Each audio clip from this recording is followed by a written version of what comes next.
各位朋友，大家好啊！今天是第11集，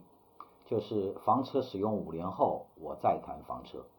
今天说说什么呢？今天说说双发啊。如果说你的房车有双发，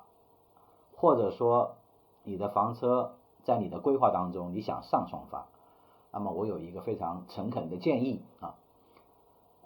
先说结论啊，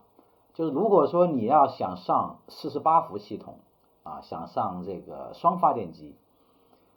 没有问题啊。现在也不是说是像以前那样刚开始探索的时候啊，经常容易断皮带什么的啊，现在稳定多了是吧？这方面技术稳定多了。那么要加一个开关啊，什么意思啊？就是说你如果上双发电机啊，其中一个是12伏的，给你的本来你的车上的一些电瓶充电的啊，然后你再想上一个48伏的，给你的生活电瓶充电的。那么这种情况下，最好加一个开关。那么这个开关在哪儿呢？开关在你的第二行车发电机，它是否向你的这个车上的生活区电瓶供电，有一个开关啊，你摁下去，它就不充电了，也就是说它就不消耗这个发动机的动力了。为什么这么说啊？因为这是经验之谈啊，也是我个人的使用的体会啊。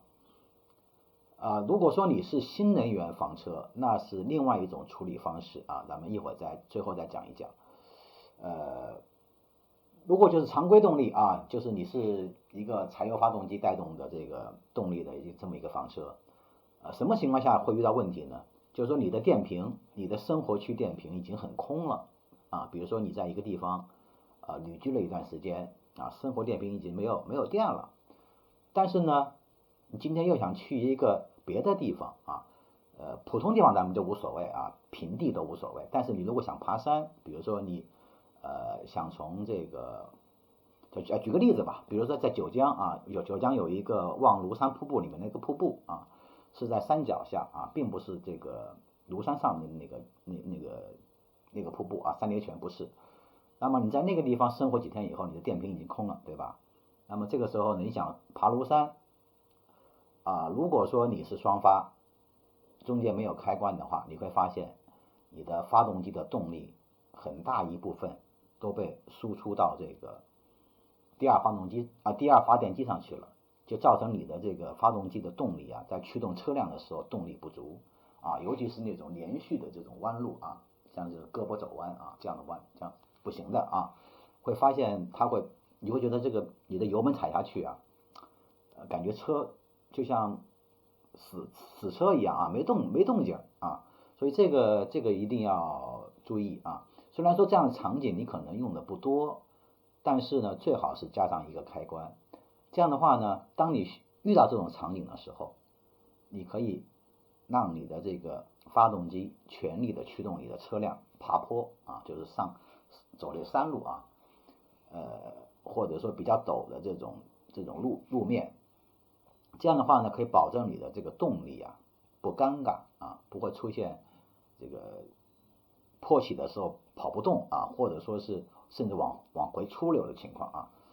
这个一定要注意啊。虽然用的时候不多，但是呢，一旦遇到，你会很麻烦啊，所以我们就让这个房车厂给你安上那么一个切换开关，打开它就可以用第二行车发电机给生活区电瓶充电，关上它就不影响发动机的动力，全力输出到这个发动机的这个对于车辆的驱动力上面去啊。那么如果说你是新能源房车啊，这个遇到这种情况，旅居很多天，生活区电瓶空了，但是马上要爬山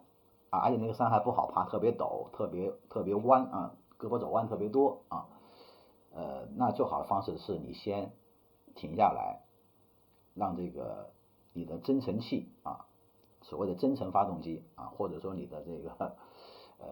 混合动力的这种后面的这个发动机给你先提供一段时间的电力，让你的生活区电瓶不是那么空的情况下，然后再爬山啊，这样就可以避免掉出现上述的类似的这种普通动力的这种房车的这种尴尬啊。这个问题你还真别讲啊，这个问题不是我一个人遇到啊，因为我自己亲自遇到过，在云南的时候，也是在云南的一个，我记得好像是在云南的一个什么小区里面啊，一个橡胶园里面，里面都是少数民族了，在橡胶园小区里面住了几天啊，然后紧接着出来就是爬山，云南的那高山你知道的啊，也有很多这个胳膊肘弯，因为没有走这个高速嘛，沿着边境线走的，就遇到这种动力不足，结果呢，怎么给油门，车就不动啊，吓出我一身冷汗啊！因为当时，都恨不得，因为坡很陡嘛，你要是油离配合不好的话，就容易往后溜车，也是很危险的啊。所以这种情况一定要注意啊。OK 啊，今天就说这么多，我们下个视频再见吧，拜拜。